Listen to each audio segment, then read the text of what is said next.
ইমানের চাইতে দামি কোনো সম্পদ নাই, শয়তানের চাইতে বড় কোনো চোর নাই। শয়তান সারা জীবন চেষ্টা করবে আপনার ইমানটা ভেঙে ফেলতে, এমন কাজ আপনার দ্বারা করাবে যেই কাজের দ্বারা ইমান শেষ, এমন কথা বলাবে যেই কথার দ্বারা ইমান শেষ, এমন চিন্তা মাথায় ঢুকাই দিবে যেই চিন্তার কারণে ইমান শেষ। এই জামানার মানুষের ইমান এতটা ঠুনকো, সামান্য অর্থের লোভে আর দুদিনের ক্ষমতার লোভেও তারা ইমান বিক্রি করে দিতে দ্বিধা করে না। অথচ যেই ক্ষমতার জন্য তুমি ইমান বিক্রি করলা, এই ক্ষমতা তোমারে কয়দিন দেখবে? যে টাকার জন্য ইমান বিক্রি করলা, এই টাকা তোমারে কয়দিন দেখবে? আজকে মনে যাও, আজকে এখন যদি রাত 11:30টায় তোমার মৃত্যু হয়, আমি কথা দিয়ে যেতে পারি আগামী দিন রাত 11:30টা পর্যন্ত তোমার লাশটা মাটির উপরে থাকবে না। এর আগে মাটির নিচে ঢুকে যাবে। ক্ষমতা যাবে না, টাকা যাবে না, কিছুই যাবে না। ওই অন্ধকার কবরে যাবে কেবল তোমার সাথে তোমার ঈমান। তাইলে আমার অন্ধকার কবরে যে ঈমান একমাত্র আমার সাথে যাবে, ওই ঈমানের যত্ন নেওয়ার দরকার আছে না নাই? আল্লাহর হাবিব হাদিসের মধ্যে বললেন, ইন্না বাইনা ইয়াদাই সাআতি ফিতানান কাকিতাইল লাইলিল মুযলিম ইউসবিহুর রাজুলু ফিহা মুমিনান ওয়া ইউমসি কাফিরা।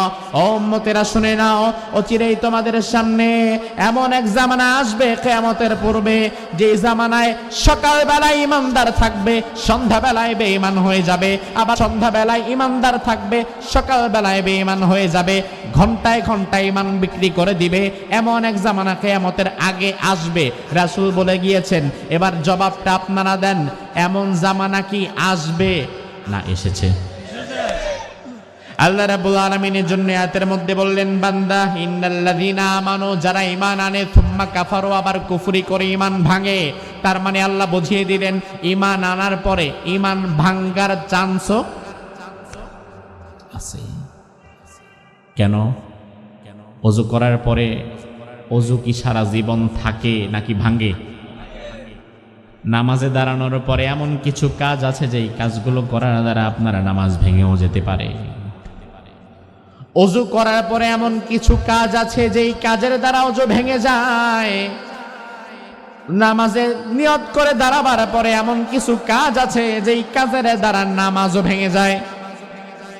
রোজা রাখবেন, সেহরি খেলেন, ঘুমিয়ে গেলেন, ফজরের নামাজ পড়ে, দুপুর বেলায় ঘরের মধ্যে একা, ঘরে আর কেউ নাই, এমন সময় যদি ইচ্ছাকৃতভাবে এক ঢোক পানি খেয়ে ফেলেন, কেউ দেখবে না, কিন্তু আপনি খান না এই কারণে, কারণ এক ঢোক পানি যদি ইচ্ছাকৃত খেয়ে ফেলেন, আপনার রোজা কি আছে না গেছে?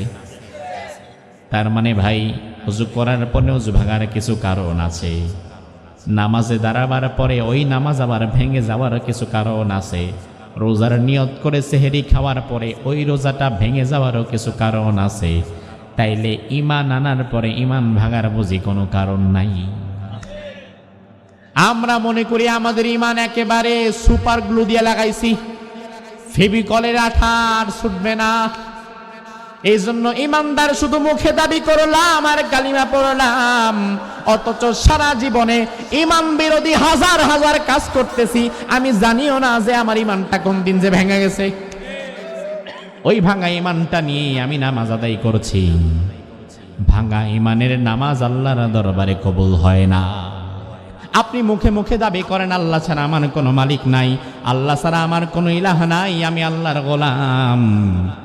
আপনি যে দাবি করলেন লা ইলাহা ইল্লাল্লাহ, আল্লাহ ছাড়া আমার কোনো মালিক নাই, তার মানে কি আল্লাহ ছাড়া আমার জীবনে আইন প্রণয়ন করার মতো জায়গা আমি কাউকে দেই নাই, আল্লাহ ছাড়া আমার জীবনের দায়িত্ব আমি কাউকে দেই নাই।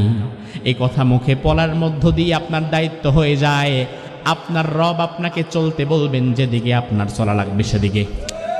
আপনি যদি নিজেকে ইমানদার দাবি করেন, রাসূল বলেন, আল মুমিনু কাল জামালিল আনিফ, ইমানদার হচ্ছে নাকে রশি বাঁধানো উটের মতো। উটের নাকে প্রাচীনকালে রাখালেরা উটের নাক ছিদ্র করে রশি টানায়া দিত। এবার রাখাল যদি ডান দিকে যায়, উটটাকেও ডানে যাওয়া লাগতো, রাখাল যদি বাম দিকে যায়, উটটাকেও বামে যাওয়া লাগতো। তার কারণ উট ভালো করেই জানে, আমার শক্তি যত বেশি হোক না কেন, আমার রাখালের হাতে আমার রশি, আমার রাখাল যদি ডানে যায় আর আমি যদি বামে যেতে চাই আমার নাকটা ছিঁড়ে যাবে। এজন্য আল্লাহর হাবিব বলেন, আপনি যদি লা ইলাহা ইল্লাল্লাহ পরে ইমানদার দাবি করেন নিজেকে, তাহলে আপনার নাকে আপনার জীবনে আল্লাহ ইমানের একটা রশি বেঁধে দিয়েছে। এবার আপনার রব আপনাকে যেদিকে যেতে বলবে আপনার সেদিকে যাওয়া লাগবে। আপনার রব আপনাকে পরিবার চালাতে বলবে, যেদিকে আপনার পরিবার চালাতে হবে সে মতে। আপনার রব আপনাকে পরিবার চালাতে বলবে, যেভাবে আপনার পরিবারটা চালানো লাগবে সেভাবে। আপনার রব আপনাকে উপার্জন করতে বলবে, যেভাবে আপনার উপার্জন করতে হবে সেভাবে। আপনার রব আপনাকে রাজনীতি করতে বলবে, যেভাবে আপনার রাজনীতি করা লাগবে সেভাবে। এভাবে করে জীবনের প্রতিটি জায়গায় আপনি যে বললেন আল্লাহ ছাড়া আমার কোনো মালিক নাই, এই কথার সাথে আপনার জীবনের কাজেরও মিল থাকা লাগবে। আমার দেশের মানুষ মুখে যেটা বলে কাজে কর্মে সেটার মিল রাখতে পারে না। আল্লাহ রাব্বুল আলামিন আয়াতের মধ্যে বলেন, পৃথিবীতে একদল মানুষ থাকবে যারা ঈমান একবার আনবে কিন্তু মৃত্যু পর্যন্ত ঈমানের হালতে অটল থাকতে পারবে না। ঈমান আনবে আবার এমন কিছু কাজ করবে যে কাজের দ্বারা তার ঈমানটা ভেঙে যাবে। ঈমান আনবে আবার এমন কিছু কথা বলবে, এমন স্লোগান দিবে যে স্লোগানের দ্বারা, যে কথার দ্বারা তার ঈমানটা ভেঙে যাবে। ঈমান আনবে আবার এমন কিছু বিশ্বাস সে লালন করবে যে বিশ্বাসের দ্বারা তার ঈমানটা ভেঙে যাবে। তার মানে আল্লাহ বুঝিয়ে দিলেন, পৃথিবীতে এমন কিছু মানুষ থাকবে যারা ঈমান আনবে ঠিক, তবে মৃত্যু পর্যন্ত ঈমানের উপরে অবিচল থাকতে পারবে না। ঈমান আনার পরে আবার ঈমানটা ভেঙে যাওয়ার সম্ভাবনাও আছে। আমার ভাই ভালো করে বুঝবেন, আমাদের এই জীবনের সবচাইতে বড় দামি সম্পদের নাম হচ্ছে ঈমান। আপনি কোনোদিন রাজনৈতিকভাবে সফল হতে পারেন নাই, ব্যবসায়িকভাবেও আপনি সফল হতে পারেন নাই, তার কোনো দাম নাই, কদর নাই। কিন্তু আপনার যদি ঈমানটা ঠিক থাকে, বুঝে নিতে হবে আপনি দুনিয়াতে সাময়িক ব্যর্থ হলেও আপনি মূলত ব্যর্থ না, আপনি হয়ে যাবেন সফল। আর যদি এমন হয় দল ক্ষমতায় গেছে, ইসলামও কায়েম হয়ে গিয়েছে, দিন প্রতিষ্ঠা হয়ে গিয়েছে, কিন্তু ব্যক্তিগতভাবে আমার ঈমান নষ্ট হয়ে গেছে, এমন কোনো কাজ আমি করে ফেলেছি যেই কাজের দ্বারা ঈমান ভেঙে যায়, এমন কোনো কথা বলে ফেলেছি যেই কথার দ্বারা ঈমান ভেঙে যায়, তাহলে ইসলাম কায়েম হইলেও আপনার তো লাভ নাই, কারণ আপনার ঈমান নাই। আমার ভাই, ঈমান সবচাইতে গুরুত্বপূর্ণ সম্পদ। জান্নাতে যাওয়ার জন্য সবার আগে যেটা দরকার ওটার নাম ঈমান। একজন ব্যক্তি নামাজ পড়ার সুযোগ পায় নাই, হজ যাকাত রোজা করার সময় পায় নাই, কিন্তু ঈমান আনার কারণে জান্নাত পেয়ে গিয়েছে, এমন হাদিসও আছে না নাই? আল্লাহর হাবিব সাল্লাল্লাহু আলাইহি ওয়াসাল্লামের কাছে এক ব্যক্তি আসলেন, সহিহ মুসলিমের বর্ণনা। আতান নবী আলাইহিস সালাম রাজুলুন মুকান্নাউন বিল হাদিদ। বিশ্বনবীর কাছে এসে দেখলেন আল্লাহর হাবিব জিহাদে যাওয়ার জন্য প্রস্তুতি নিয়েছে। ওই ব্যক্তি এবার রাসূলুল্লাহর কাছে গিয়ে বলল, ইয়া রাসূলুল্লাহ, আমি অনেক দূর থেকে এসেছি, আমার ইচ্ছা ছিল আমি ঈমান আনব, তবে এখন দেখি আপনি অনেক ব্যস্ত জিহাদের দিকে যাচ্ছেন। এখন আমার প্রশ্ন হচ্ছে, আমি কি আগে আপনার থেকে ঈমান আনবো নাকি আগে আপনার সাথে জিহাদ করব? আগে কি জিহাদ করব নাকি ঈমান আনবো? মাশাআল্লাহ, রাসূল এই জবাবটাই দিলেন, আসলিম সুম্মা কাতিল, আগে ঈমান আনো তারপরে জিহাদ করো, কারণ ঈমান যার ঠিক নাই তার জিহাদের 2 পয়সার দাম নাই। ঈমান যার ঠিক নাই তার নামাজের কোনো দাম নাই, ঈমান যার ঠিক নাই তার রোজার কোনো দাম নাই, ঈমান যার ঠিক নাই তার হজের কোনো দাম নাই। বাংলাদেশে এমন পয়সাওয়ালা কোটিপতি হাজী সাহেব আছে, 14 বার হজ করে, নামাজ পয়রা কপালে দাগও ফালায় দিছে, কিন্তু ঈমান ভাঙ্গা বৈশা রইছে, এজন্য তার হজ যাকাত নামাজ রোজার কোনো দাম আল্লাহর কাছে নাই। আল্লাহর হাবিব বললেন আগে ঈমান আনো তারপরে জিহাদ করো। ওই ব্যক্তি রাসূলুল্লাহর হাতে হাত রেখে ঈমান আনলেন এবং সাথে সাথে জিহাদে চলে গেলেন। ফাকাতালা ফাকুতিলা, 2-4 জনকে আঘাত করে মেরে এক পর্যায়ে নিজেও মরে গেলেন, তিনিও শহীদ হয়ে গেলেন। আল্লাহর হাবিব জিহাদের ময়দান শেষ হয়ে যাওয়ার পরে ওই সাহাবীর কাছে এসে বললেন, আমিলা কলিলা ওয়া উজরা কাসীরা। আহারে, এই লোকটা আমল করেছে খুব কম কিন্তু পুরস্কার পেয়ে গেছে অনেক বেশি। আমার ভাইরা লক্ষ্য করে দেখেন তো ভাই, এই লোকটি যে জান্নাত পেয়ে গিয়েছে অথচ তার আমল নামায় নামাজ নাই, রোজা নাই, হজ নাই, যাকাত নাই। নাই মানে কি? পড়ার সুযোগই পায় নাই, কিন্তু জান্নাত পেয়ে গিয়েছে। তার 1 নাম্বার কারণ হচ্ছে ঈমান।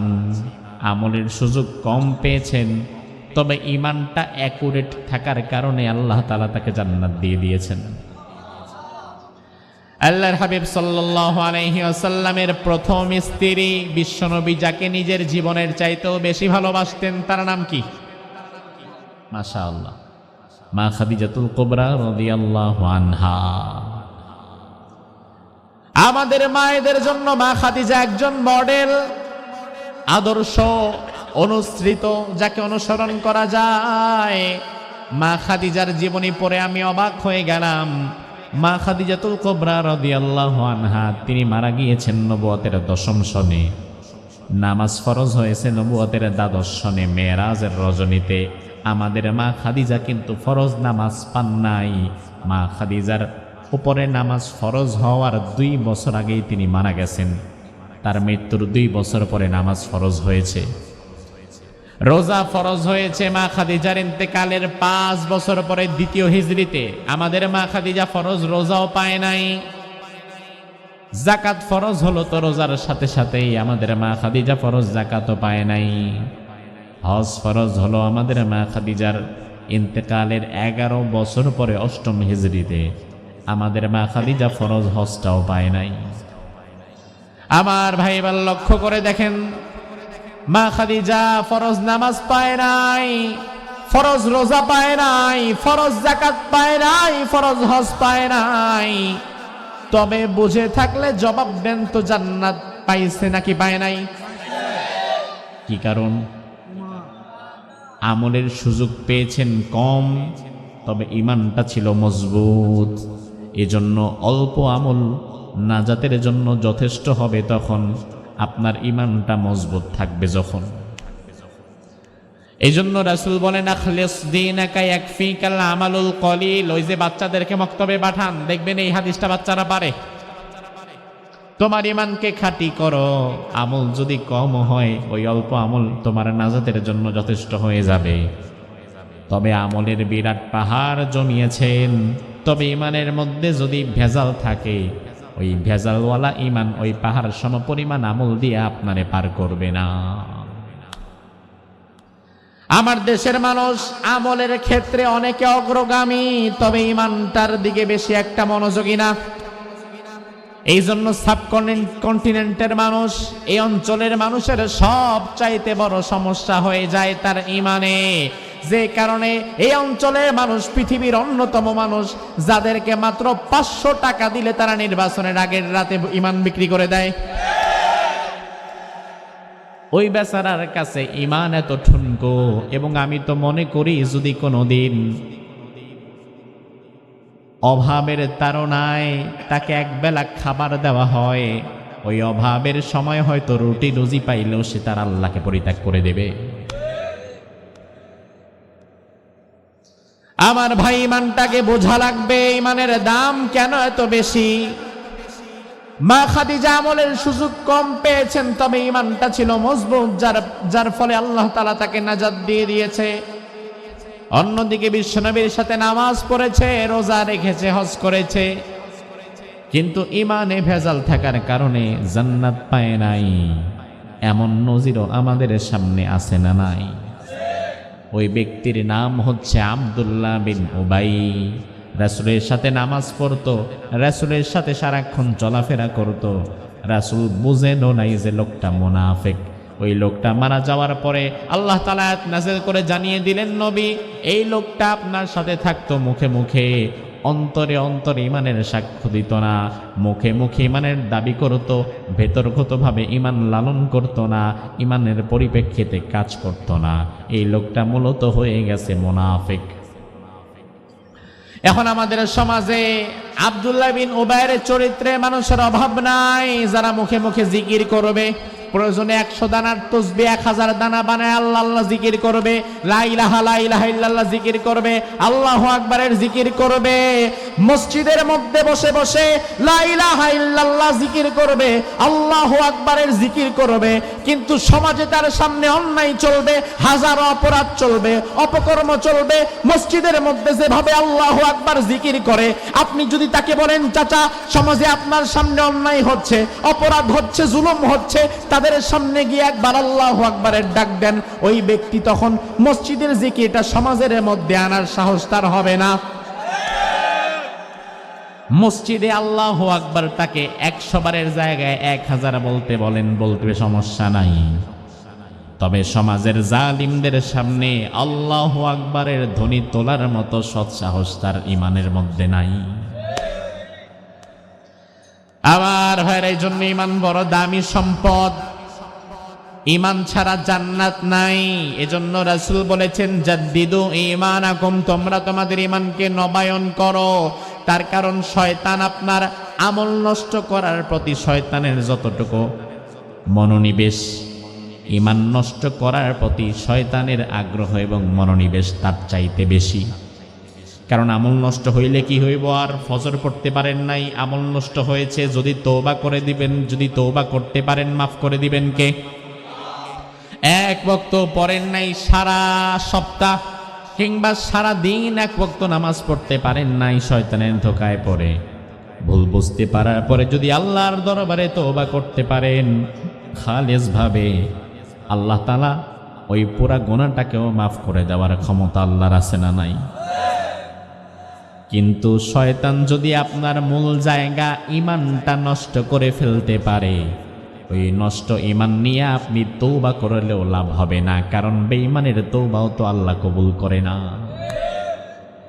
এই জন্য শয়তান আপনার আমল নষ্ট করতে চাইবে কম, ইমান নষ্ট করতে চাইবে বেশি।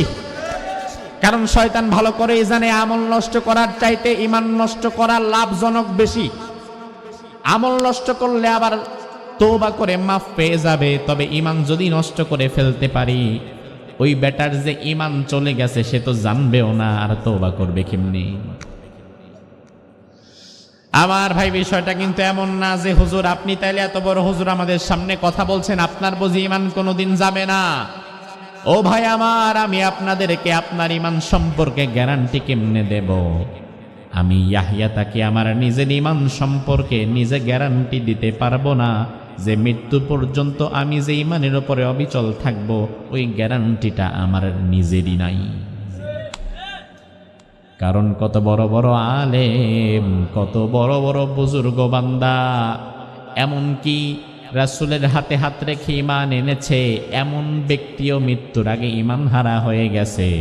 তাইলে সেখানে আপনি আর আমি কে? আমাদের নিশ্চয়তা কতটুকু?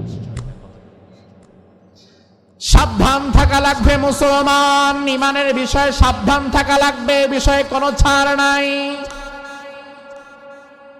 বিশ্বনবীর হাতে হাত রেখে কালিমা পড়লেন আব্দুল্লাহ ইবনে খাতাল, হিজরত করে মদিনাতে এলেন, আবার কিছুদিন পরে মক্কায় ফিরে গেলেন। মক্কায় ফিরে গিয়ে আবার কাফের হয়ে গেলেন। কিছুদিন আগে বিশ্বনবীর হাতে হাত রেখে কালিমা পড়ে সাহাবীদের কাতারে দাঁড়িয়ে গিয়েছিলেন। হঠাৎ করে শয়তানের ধোকায় পড়ে আবার মক্কায় ফিরে গিয়ে বিশ্বনবীর চরিত্রের বিরুদ্ধে কলম ধরা শুরু করলেন। কি ভয়ঙ্কর বিষয়! রাসূলের হাতে হাত রাখার পরেও নাকি মানুষ কাফের হয়, ইমান নিয়ে মরতে পারে না, সেখানে আপনি আর আমি কে? আল্লাহ রাব্বুল আলামিন কোরআনুল কারীমের সূরাতুল আরাফের মধ্যে বনি ইসরাঈলের এক আবেদ ব্যক্তির ঘটনা উল্লেখ করেছেন। ওই আবেদ ব্যক্তি বনি ইসরাঈলে 1% এমন একজন বিশেষ ব্যক্তি ছিল। ওই বিশেষ ব্যক্তির এমন একটা মর্যাদা ছিল যে মর্যাদা আল্লাহ নবী মূসা আলাইহিস সালামকেও দেয় নাই। অথচ বনি ইসরাঈলের তৎকালীন নবী ছিল মূসা। আল্লাহ রাব্বুল আলামিন মূসা আলাইহিস সালামকে নবুয়ত দিয়েছেন, তবে ওই জামানায় বনি ইসরায়েলের সর্বোচ্চ পর্যায়ের আল্লাহর ওলি, তার নাম ছিল বালআম ইবনে বাউর। ওই বালআমকে তার ইবাদতের কারণে আল্লাহ তাআলা ওই জামানার একমাত্র মুস্তাজাবুদ দাওয়া বানিয়ে দিয়েছিলেন। মুস্তাজাবুদ দাওয়া মানে জানেন না, এজন্য সুবহানাল্লাহ কইতে পারেন নাই। আরে দাঁড়ান, আগে বললেন না, আগে শোনেন। মুস্তাজাবুদ দাওয়া মানে হচ্ছে এমন ব্যক্তি, যে ব্যক্তি শুধু আল্লাহর কাছে হাত তুলে বলবে আল্লাহ এটা দেন, আল্লাহর সাথে সাথে দিয়ে দিবে। মুস্তাজাবুদ দাওয়া মানে এমন ব্যক্তি, যে ব্যক্তি সারা জীবনে আল্লাহর দরবারে যা দোয়া করবে আল্লাহর সাথে সাথে সেটা কবুল করে নেন। এমন একটা মর্যাদায় আল্লাহ তাআলা তাকে নিয়ে গিয়েছিলেন। ওই ব্যক্তির নাম ছিল বালআম। কি নাম? বালআম। কোরআনুল কারীমে আল্লাহ রাব্বুল আলামিন বলেন, ওয়াতলু আলাইহিম নাবাল্লাযী আতাইনাহু আয়াতিনা ফানসালাখা মিনহা ফাআতবাআহুশ শাইতানু ফাকানা মিনাল গাওয়িন। ও নবী, আপনি আপনার উম্মতদেরকে শোনায়া দেন, বনি ইসরায়েলে এমন একজন বড় আল্লাহর ওলি ছিল, আমি আল্লাহ তাআলা যাকে অনেক ক্ষমতা দিয়েছিলাম, যা দোয়া করতো আমি আল্লাহর সাথে সাথে কবুল করে নিতাম। ওই লোকটা যদি আমার আয়াতকে সম্মান করে আমার পথে টিকে থাকতে পারতো, ওয়ালাউ শি'না লারাফানাহু বিহা, ওই ব্যক্তির মর্যাদা আমি আল্লাহ আরো বাড়িয়ে দিতাম।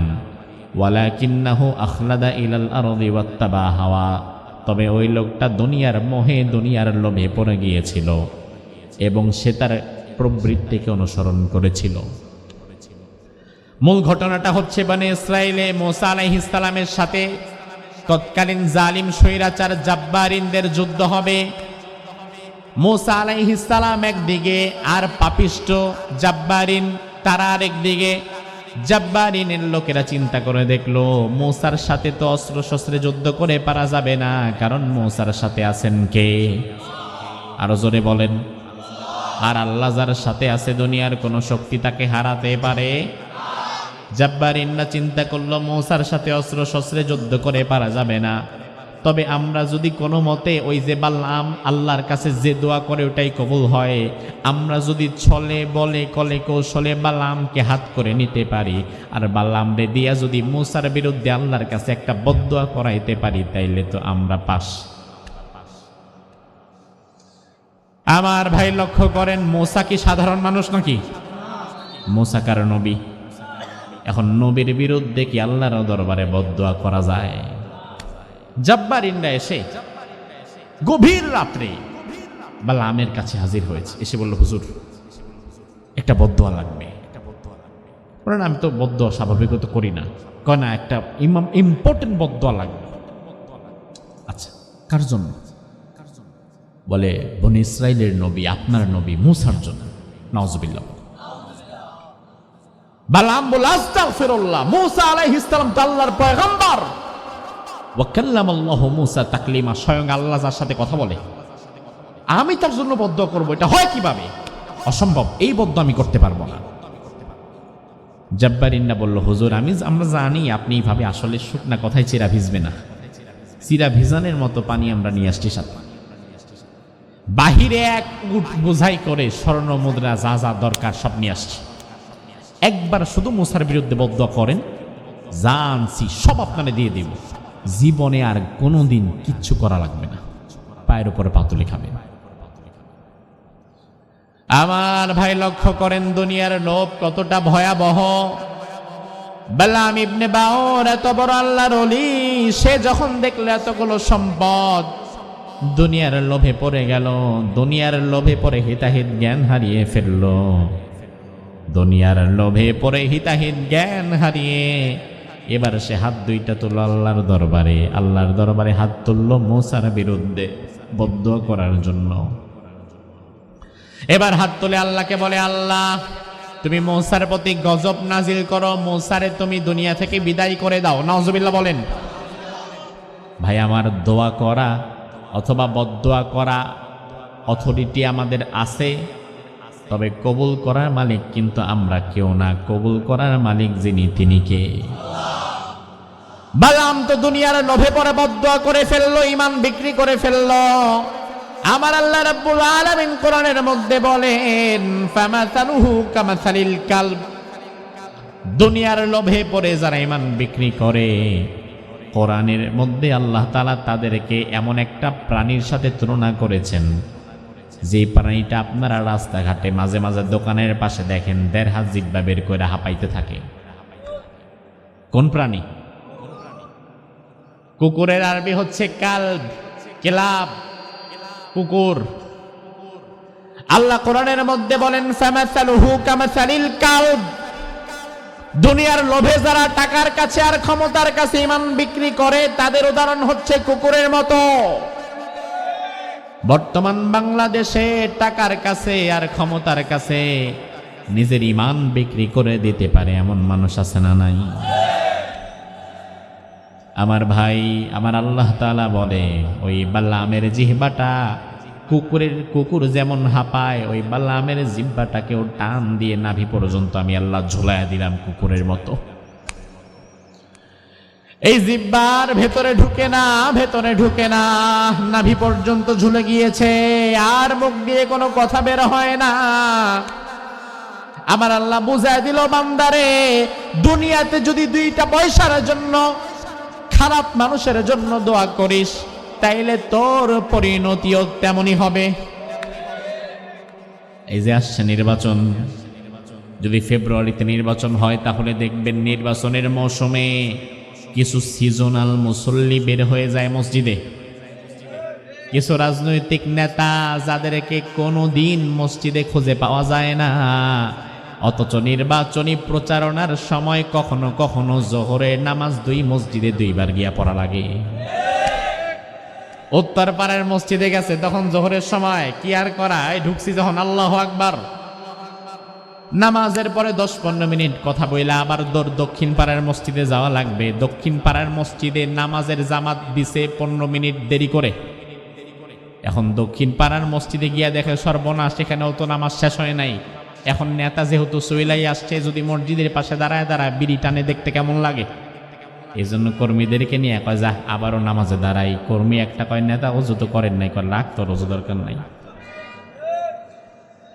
আমার ভাই, জোহরের নামাজের পরে ইমাম সাহেবের সামনে যায়, হুজুরের হাতের মধ্যে 500 টাকার একটা নোট দেয়া বলে, হুজুর আমার জন্য দোয়া করবেন, আমি নির্বাচনে দাঁড়িয়েছি। হুজুর কয়, মার্কা কি? কয় আম। হুজুর দোয়া করে, আল্লাহ তুমি আমেরে জিতায়া দাও। সবাই কয় আমিন। নেতাও খুশি, হুজুরও খুশি, মুসল্লিও খুশি। এবার নেতা আসরের সময় আরেক মসজিদে গিয়া আরেক নেতা আসে, কারণ এক এলাকায় নির্বাচনে প্রার্থী কি 1 জন হয় না 10 জন? নামে বেনামে অজাত কুজাত প্রার্থীর তো অভাব নাই। জোহরের সময় আম আইসা হুজুরে 500 টাকা দিছে, হুজুর আমের জন্য দোয়া করে। আবার আসরের সময় জাম আইসা হুজুরে 1000 টাকা দেয়, হুজুর জামের জন্য দোয়া করে। মাগরিবের সময় কাঁঠালওয়ালা আইসা কয়, হুজুর আমার মার্কা কাঁঠাল, আপনি দোয়া করেন। আপনার এই কাঁঠালের মতো একেবারে লম্বা 2000 টাকা দিয়ে দিলাম। হুজুর কাঁঠালের জন্য দোয়া করে। আমার ভাই লক্ষ্য করেন, এক এলাকায় জিতবে তো 1 জন, অথচ হুজুর দোয়া করলো 100 জনের জন্য। আল্লাহ কয়, কিরে বান্দা, কার লিগে কবুল করুন? দোয়া তো সবার জন্যই চলে। এটা দ্বিচারিতা, মুনাফিকি। আপনি এলাকার ইমাম, আপনি যার তার জন্য কেন দোয়া করবেন? মসজিদের মধ্যে আপনি যার তার জন্য কেন দোয়া করবেন? আপনি যদি জানেন এই লোকটা বেনামাজি, সুদখোর, ঘুষখোর, এই লোকটা জালিম, মানুষের সম্পদ নষ্ট করে, এই লোকটার দ্বারা মানুষ নির্যাতিত হয়, এমন জালিমের জন্য দোয়া করা হারাম। এমন জালিমের জন্য যদি মসজিদের মধ্যে টাকা খেয়ে আপনি ইমাম সাহেব দোয়া করেন, ইমামতির কোনো যোগ্যতা আপনি ইমামের নাই। যার তার জন্য কেন দোয়া করবেন? আপনি যদি টাকার বিনিময়ে জালিমের পক্ষে দোয়া করেন, তাইলে এই আয়াত অনুযায়ী আপনার জিহ্বাটাও কিন্তু বালামের জিহ্বার মতো আল্লাহ কুকুরের মতো লম্বা করে দিতে পারেন। যার তার জন্য দোয়া করা যাবে না। ও আমার ভাই, বালাম জীবনের শেষ পর্যায়ে ঈমান নিয়ে মরতে পারে নাই। বনি ইসরায়েলের সবচেয়ে বড় আল্লাহর ওলি ঈমান হারা হয়ে গেছে। রাসূলের হাতে হাত রেখে ঈমান এনেছে আব্দুল্লাহ ইবনে খতাল, আবার ঈমান হারা হয়ে কাফের হয়ে মরে গেছে। ঈমান নিয়ে জন্মগ্রহণ করতে পারাটা সফলতা নয়, বরং ঈমান নিয়ে মরতে পারাটাই হচ্ছে আসল সফলতা। ঈমান নিয়ে জন্মগ্রহণ করে তো কত মানুষ, তো ঈমান নিয়ে মরতে পারে না সকল মানুষ। আমরা এখানে যারা আছি, আল্লাহ তাআলা যেন আমাদেরকে ঈমানের হালতে মৃত্যুদান করে। আমার ভাই, তাইলে কথা আমরা সামনে আগাই। যেই বিষয়টা সবচেয়ে দামি, ওই বিষয়টার নাম ঈমান। যেই জিনিস সবচেয়ে দামি আমাদের জীবনে, ওই জিনিস কি টাকা, ক্ষমতা নাকি ঈমান? আরো জোরে বলেন। তাহলে সবচেয়ে দামি জিনিস যেটা হয়, ওটার যত্ন করা লাগে কম না বেশি? এই যে আমার সামনে ডানে বামে যারা বসে আছেন, জুতা সবাই আজকে পরে আসছেন তো মাহফিলে, পড়ছেন না? কিন্তু সবাই কিন্তু জুতাটা নিজের কোলের মধ্যে নিয়ে বৈশারণ নাই, বরং জুতাটা কিন্তু ওই মাহফিলের এক কোনায় রাইখা এরপরে সামনে আইসা বসছেন। হয়তোবা আপনার জুতা কিন্তু কোনো চোর যদি চেষ্টা করে নেয়াটা কোনো বিষয় হবে না, কারণ আপনি ভালো করেই জানেন দৌড় বেটা জুতার কত 150 টাকা 200 টাকা 300 টাকা নিলে নিয়েছে, কি হয়েছে? এমনিতে একটা ছিঁড়ে গেছে। জুতা খুব একটা দামি না, এ কারণে এটার গুরুত্ব আপনার কাছে খুব একটা নাই। কিন্তু আপনাদের যাদের সাথে মোবাইল আছে, জুতা যেখানে রাখছেন মোবাইলটা ওখানে রাখেন নাই, বরং মোবাইলটা নিয়ে বসছেন নিজের কোলে, কারণ জুতার চাইতে মোবাইলের দাম বেশি, এই জন্য মোবাইলের যত্ন করা লাগে বেশি। আবার আপনি যখন বাড়িতে যাবেন, জুতা রাখবেন বাহিরে, মোবাইল রাখবেন নিজের কাছে। কিন্তু আপনার বাড়িতে যদি 2-4 ভরি স্বর্ণ থাকে, ওই স্বর্ণটা আবার মোবাইলের মতো বিছনার পাশে রাখবেন না, ওই স্বর্ণটা রাখবেন সিন্দুকের মধ্যে 2-4টা তালা মেরে। কারণ মোবাইলের চাইতে স্বর্ণের দাম আরো বেশি, ওইটার যত্ন করা লাগবে আরো বেশি। তার মানে আমার ভাই, যে জিনিসের দাম যত বেশি, ওই জিনিসের যত্ন করা লাগবে তত বেশি। অন্যথায় ওই জিনিসটা চুরি এবং ডাকাতি হয়ে যাওয়ার সম্ভাবনাও অতটাই বেশি। ঈমানের চাইতে দামি কোনো সম্পদ নাই, শয়তানের চাইতে বড় কোনো চোর নাই।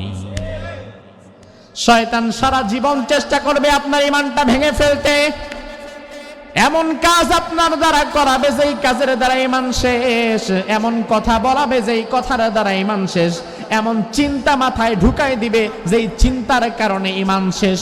আল্লাহর হাবিব হাদিসের মধ্যে বললেন, ইন্না বাইনা ইয়াদাই সাআতি ফিতানান কাকিতাইল লাইলিল মুযলিম ইউসবিহুর রাজুলু ফিহা মুমিনান ওয়া ইউমসি কাফিরা। ও উম্মতেরা শুনে নাও, অচিরেই তোমাদের সামনে এমন এক জামানা আসবে কিয়ামতের পূর্বে, যে জামানায় সকালবেলায় ঈমানদার থাকবে, সন্ধ্যাবেলায় বেঈমান হয়ে যাবে, আবার সন্ধ্যাবেলায় ঈমানদার থাকবে, সকালবেলায় বেঈমান হয়ে যাবে, ঘন্টায় ঘন্টায় ঈমান বিক্রি করে দিবে। এমন এক জামানা কিয়ামতের আগে আসবে।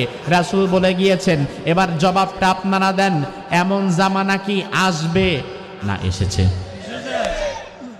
এই জামানার মানুষের ঈমান এতটা ঠুনকো, সামান্য অর্থের লোভে আর দুদিনের ক্ষমতার লোভেও তারা ঈমান বিক্রি করে দিতে দ্বিধা করে না।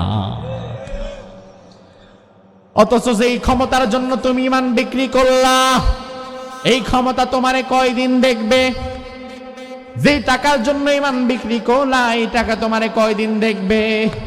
আজকে মনে যাও, আজকে এখন যদি রাত 11:30টায় তোমার মৃত্যু হয়, আমি কথা দিয়ে যেতে পারি, আগামী দিন রাত 11:30 পর্যন্ত তোমার লাশটা মাটির উপরে থাকবে না।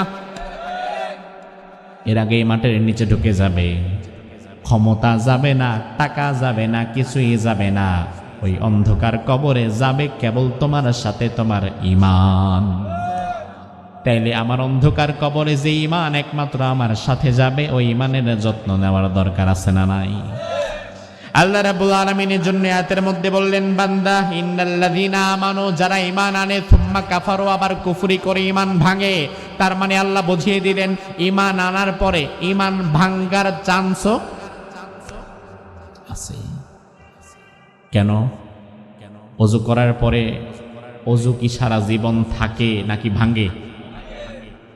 নামাজে দাঁড়ানোর পরে এমন কিছু কাজ আছে যেই কাজগুলো করার দ্বারা আপনার নামাজ ভেঙেও যেতে পারে।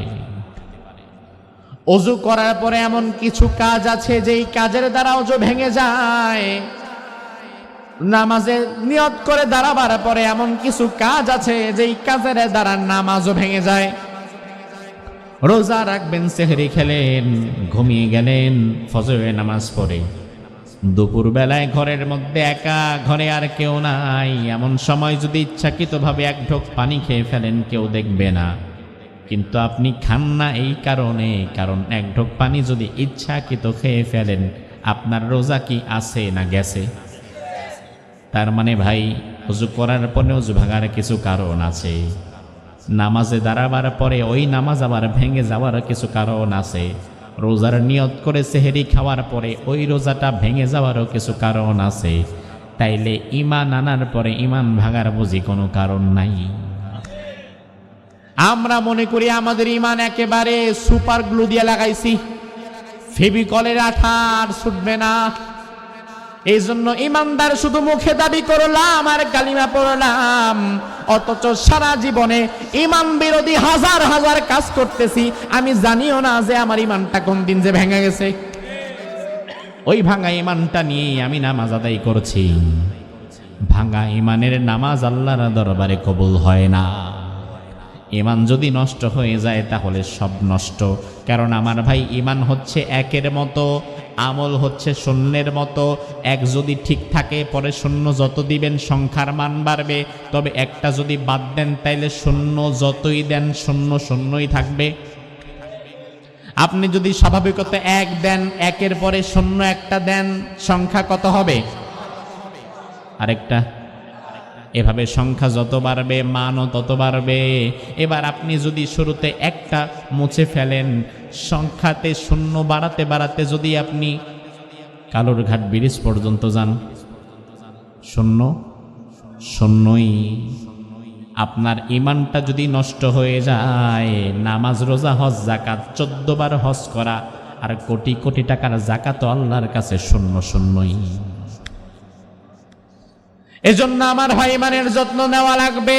যেই কাজের দ্বারা ইমান ভেঙে যায় ওই কাজগুলো জানা লাগবে এবং মানা লাগবে। কারণ রাসূল বলেন জাদ্দিদু ঈমানাকুম, তোমরা যদি দেখো তোমাদের ঈমান কোনো কারণে ভেঙে গিয়েছে তাহলে সাথে সাথে আবার নতুন করে ঈমানটা নবায়ন করে নাও, ঈমানটা নতুন করে এনে নাও। আমি আপনাদেরকে সংক্ষিপ্ত আকারে ঈমান ভাঙ্গার মৌলিক 3টি কারণ শোনাবো। যে 3টি কারণের কোনো একটা কারণ যদি আপনি আপনার মধ্যে নিজের মধ্যে খুঁজে পান তাহলে বুঝে নেওয়া লাগবে ভাই ঈমানটা ভেঙে গেছে। আর এই মুহূর্তে যদি নিজের ভুল বুঝতে পেরে আবার আল্লাহর দরবারে তওবা করে ঈমান আনতে পারেন তাহলে এই মুহূর্তে তওবা করে ফিরে আসার একটা সুযোগ আছে না নাই? কিন্তু আপনি যদি নাই জানেন কোন কাজের দ্বারা ঈমান ভাঙে তাইলে সারা জীবন ভাঙা ঈমান নিয়ে বইসা থাকবেন, লাভ তো আর হবে না। আমার ভাইরা, আমাদের সমাজে একটা ভুল কথা প্রচলিত আছে। অনেক বুদ্ধিজীবীরা বলে যে হুজুররা জানে বেশি, এদের মানা লাগবে বেশি। আর আমরা জানিও না, আমাদের মানাও লাগবে না খুব একটা। আল্লাহ যদি কিয়ামতের দিন ধরে, কিরে বেটা মানলি না কেন? আমরা বলবো আল্লাহ জানলাম না, জানতাম না, এজন্য মানতে পারি নাই। আল্লাহ কইব ঠিক আছে, চল চল বেহেশতে ঢুক।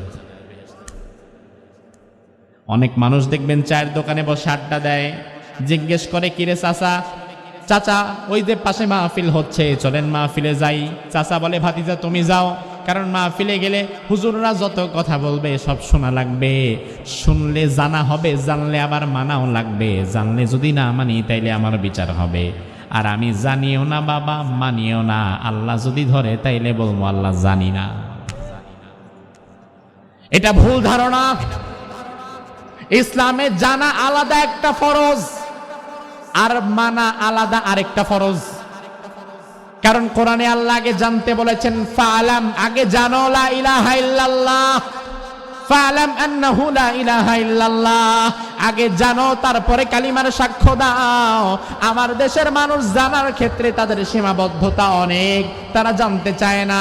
ও ভাই আমার, যে লোকটা জানে কিন্তু খুব একটা মানতে পারে না, সে তো অন্তত 2 ফরজের একটা ফরজ আদায় করেছে, জেনেছে কিন্তু মানে নাই। এই জন্য তার বিচার যদি হয় একবার, আপনি জানেনও নাই মানেনও নাই, আপনার বিচার তো হবে ডবল।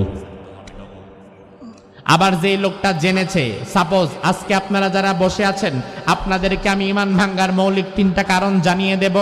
এটা জানার পরেও হয়তো অনেকে সারা জীবন মানতে পারবেন না, কিন্তু এটা যদি মাথার মধ্যে গেঁথে রাখেন কথাগুলো, তাইলে জীবনে কোনোদিন ভুল হয়ে গেলে নিজের ভুলটা বুঝতে পারার কারণে আবার তওবা করার একটা সুযোগ আপনার আছে।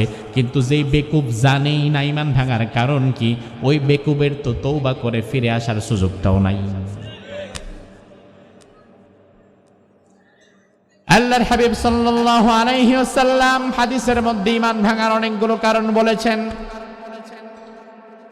এক দিনের মাহফিলে সব কারণগুলো নিয়ে আলোচনা করার সুযোগ হয় না, এটা মনে রাখাও কঠিন। এই জন্য মুহাদ্দিসগণ ঈমান ভাঙার বিশেষত মৌলিক 3টা কারণ বলেছেন। এই 3টা কারণের যে কোনো একটা কারণ আমাদের মধ্যে যদি পাওয়া যায়, তাহলে ঈমানটা ভেঙে গেছে। শুনবেন কারণগুলো, শুনবেন আমার ভাই? তাহলে জবাব দেন, ঈমান ভাঙার কারণ কয়টা? আরো জোরে। ঈমান ভাঙার 3টা কারণ। 1 নাম্বার কারণ হচ্ছে কুফর। আল্লাহ এর মধ্যে এটাই বললেন, ইন্নাল্লাযীনা আমানু সুম্মা কাফারু, যারা ঈমান আনবে, ঈমান আনার পরে আবার কুফর করলো। কুফর কি জিনিস? হুয়া জুহুদুল ওয়াহদানিয়াহ আবিন নুবুওয়াহ আবিশ শারিয়াহ।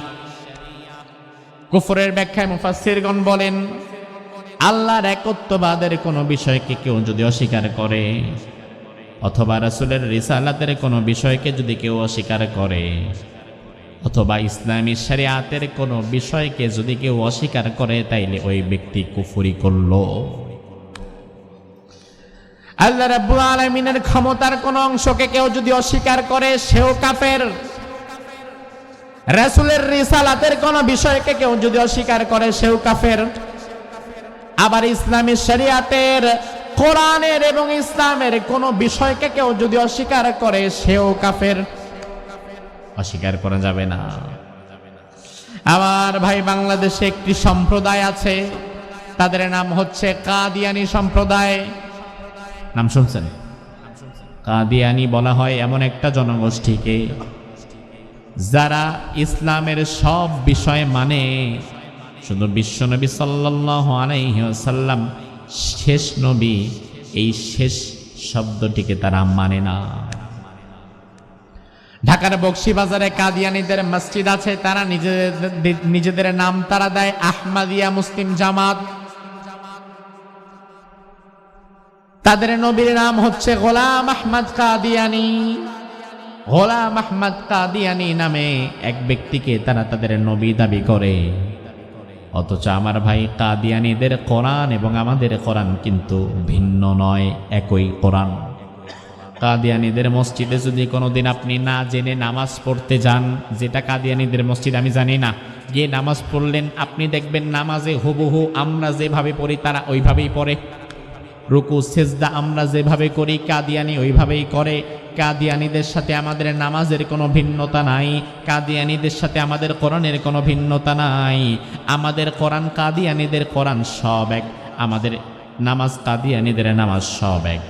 শুধুমাত্র পার্থক্য এক জায়গায়, কোরআনের একটা আয়াতের একটা শব্দকে তারা মাত্র অস্বীকার করে। আল্লাহ রাব্বুল আলামিন কোরআনুল কারীমের মধ্যে বিশ্বনবীর নবুয়তের সমাপ্তি সম্পর্কে আল্লাহ বললেন, মা কানা মুহাম্মাদুন আবা আহাদিম মির রিজালিকুম ওয়ালাকিন রাসূলুল্লাহি ওয়া খাতামান নাবিয়্যিন। ও দুনিয়ার মানুষ শুনে নাও, আমার নবী মুহাম্মদ তোমাদের কোনো পুরুষের পিতা নয়, আর আমার নবী হচ্ছে আখেরি পয়গম্বর। আমার নবীর পরে দুনিয়াতে আর কোনো নবী আসবে না। সুবহানাল্লাহ বলেন। আল্লাহর হাবিব নিজেও হাদিসের মধ্যে বললেন, আনা খাতামুন নাবিয়্যিন লা নাবিয়্যা বাদি, আমি শেষ নবী, আমার পরে আর কোনো নবী নাই, আমার পরে আর কোনো রাসূল দুনিয়াতে নাই। আমার ভাই তাহলে জবাব দেন, এদিকে তাকান, জবাব দেন, আমাদের নবী কি শুধু নবী না শেষ নবী? শুধু নবী না শেষ নবী? তাইলে কেউ যদি নিজেকে নবী দাবি করে বা অন্য কেউ নবী দাবি করেছে, ওই ব্যক্তিকে কেউ যদি সমর্থন করে, তাহলে ওই ব্যক্তির কি ঈমান আছে না গেছে? কারণ কোরআনে আল্লাহ বললেন, আমার নবী আখেরি নবী, আমার নবীর পরে দুনিয়াতে আর কোনো নবী আসবে না। আর কাদিয়ানীরা বলে না, বিশ্ব নবী, শ্রেষ্ঠ নবী, বড় নবী সব মানি, তবে শেষ এই শব্দটা মানি না। কারণ বিশ্ব নবীর পরে আমাদের গোলাম আহমদ কাদিয়ানীও আরেকজন ছোটখাটো নবী, নাউজুবিল্লাহ বলেন। আমার ভাই তাহলে বিষয়টা কি দাঁড়ালো? কাদিয়ানী পুরা কোরআনের 30 পারা কিন্তু অস্বীকার করে নাই। কাদিয়ানী 30 পারা কোরআন অস্বীকার করে নাই, একটা সূরা অস্বীকার করে নাই, একটা আয়াত অস্বীকার করে নাই। কাদিয়ানী মাত্র অস্বীকার করেছে কোরআনে কারীমের আয়াতের একটি শব্দ, 4টি অক্ষর বিশিষ্ট একটি শব্দ মাত্র অস্বীকার করেছে। এজন্য আহলে সুন্নাহ ওয়াল জামাতের মতাদর্শ হচ্ছে, দুনিয়ার সকল আলেম একমত যে কাদিয়ানী কাফের হয়ে গেছে। নাউজুবিল্লাহ বলেন। কাদিয়ানীর নামাজ আমাদের নামাজ এক, কাদিয়ানীর কোরআন আমাদের কোরআন এক। আমরা যেভাবে নামাজ পড়ি তারা সেইভাবে নামাজ পড়ে, আমরা যেভাবে কোরআন তেলাওয়াত করি তারা ওইভাবে কোরআন তেলাওয়াত করে, আমরা যেভাবে আজান দিই তারা এইভাবে আজান দেয়। তাদের আপত্তি শুধুমাত্র কোরআনের একটা শব্দকে কেন্দ্র করে। আল্লাহ যেখানে রাসূলকে শেষ নবী বলেছেন, কাদিয়ানী শুধুমাত্র এই শেষ শব্দটা মানে না, বাকি সব মানে। ও ভাই আমার, তাহলে জবাব দেন, কোরআনের সব মেনেছে, একটা শব্দ মানে নাই, এতে কি তারা ইমানদার না কাফের? ইমানদার না কাফের? তাহলে ইমানদার হবে তারা যারা বিসমিল্লাহর বা থেকে মিনাল জিন্নাতি ওয়ান নাসের সিন পর্যন্ত সবটাই মানবে। কেউ যদি একটা শব্দকে বাদ দেয়, একটা আয়াত যদি কেউ বাদ দেয়, কোরআনের একটা অক্ষর কেউ যদি কেউ অস্বীকার করে, ওই ব্যক্তি ইমানদার হতে পারবে? এই যে কিছুদিন আগে ঢাকার সোহরাওয়ার্দী উদ্যানে বিশাল কাদিয়ানী বিরোধী খতমে নবুয়তের একটা সমাবেশ হয়ে গেছে, বিশাল আয়োজন, অনেক ওলামায়ে কেরাম সেখানে উপস্থিত ছিলেন, জাতীয় নেতৃবৃন্দ অনেকেই উপস্থিত ছিলেন, বিভিন্ন দলের সেন্ট্রাল লিডার যারা তারা উপস্থিত ছিলেন। ওই জায়গাতে যে সকল ওলামায়ে কেরাম এই আয়োজনটা করেছে, তাদের একটা মূল স্লোগান ছিল, নবীর পরে নবী নাই, সংসদে আইন চাই, কাদিয়ানীরা কাফের, সংসদে আইন চাই। অর্থাৎ সংসদে আমরা লিখিত একটা আইন চাই যে কাদিয়ানী যারা তারা বাংলাদেশে বসবাস করবে, সমস্যা নাই, তবে তারা নিজেদেরকে মুসলমান বলে দাবি করে বসবাস করতে পারবে না, তাদেরকে কাফের হিসাবে স্বীকৃতি দিয়ে এরপরে বসবাস করা লাগবে। এ দাবির সাথে আমরাও কি একমত কিনা? একমত। সেখানে ওলামায়ে কেরাম বিশাল এক নেতাকে ধরে নিয়ে গেছে যে আগামীতে আপনারা ক্ষমতায় যাবেন, এটা মোটামুটি আমরা বুঝে ফেলছি, এবার আপনি একটু শুধু মাইকে দাঁড়ায় বলবেন যে কাদিয়ানী কাফের, এটা সংসদে আমরা আইন পাশ করব, এতটুকু শুধু বলবেন। ওই মঞ্চে ছিলেন এমন এক ব্যক্তি আমাকে বলল যে হুজুর, আমি 1 ঘন্টা দেখলাম ওই বিশাল বড় নেতাকে অনেকে 4-5 দিয়ে হাত পা টিপাটিপি করে অনেক বোঝাচ্ছে যে আপনি শুধু একটাবার একটু মাইকে বলবেন যে কাদিয়ানী কাফের, আমরা ক্ষমতায় গেলে রাষ্ট্রীয়ভাবে এটাকে নিষিদ্ধ করে দেব, আমরা ক্ষমতায় গেলে রাষ্ট্রীয়ভাবে কাদিয়ানীকে কাফের বলে আমরা স্বীকৃতি দেব। অথচ এত তেল মারার পরেও এতটুকু কথা বলার হিম্মত ওই জাতীয় নেতার হলো না। আমার ভাই, তাহলে আপনি কি বুঝলেন? আম গাছের কাছে গিয়ে কাঁঠাল চায়া লাভ নাই। যদি কাঁঠাল খাইতে চান তাহলে কাঁঠালের গাছ রোপণ করে এরপরে কাঁঠাল খাবে। যে গাছ আম, ও তো কোনোদিন কাঁঠাল দিবে না ভাই, অথচ আপনার দরকার কাঁঠাল। যে ব্যক্তি ধর্মনিরপেক্ষতাবাদের রাজনীতিতে বিশ্বাসী, যে ব্যক্তি সেকুলারিজমের রাজনীতিতে বিশ্বাসী, যে ব্যক্তি জাতীয়তাবাদের রাজনীতিতে বিশ্বাসী, যে ব্যক্তি কোরআনের রাজনীতিতে বিশ্বাসী না, ইসলামী চেতনায় যে বিশ্বাসী না, তারা ক্ষমতায় গেলে কাদিয়ানীকে কাফের বলে স্বীকৃতি দিবে। এটা আকাশ কুসুম কল্পনা। এজন্য আপনি যদি চান কাদিয়ানীকে কাফের বলে স্বীকৃতি দিতে, তাহলে সম্মিলিতভাবে ইসলামী শক্তিকে ক্ষমতায় নিয়ে যান, যারা ক্ষমতায় গিয়ে কাদিয়ানীকে কাফের বলে স্বীকৃতি দেবে।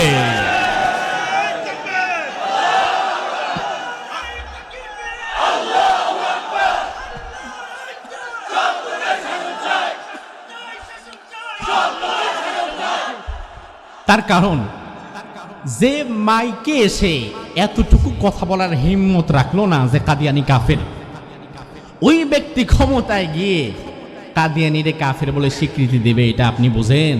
এই মেধা নিয়ে আপনি চলেন? পাগল। এতটুকু বলার সাহস তাদের নাই। আমার ভাইরা লক্ষ্য করেন,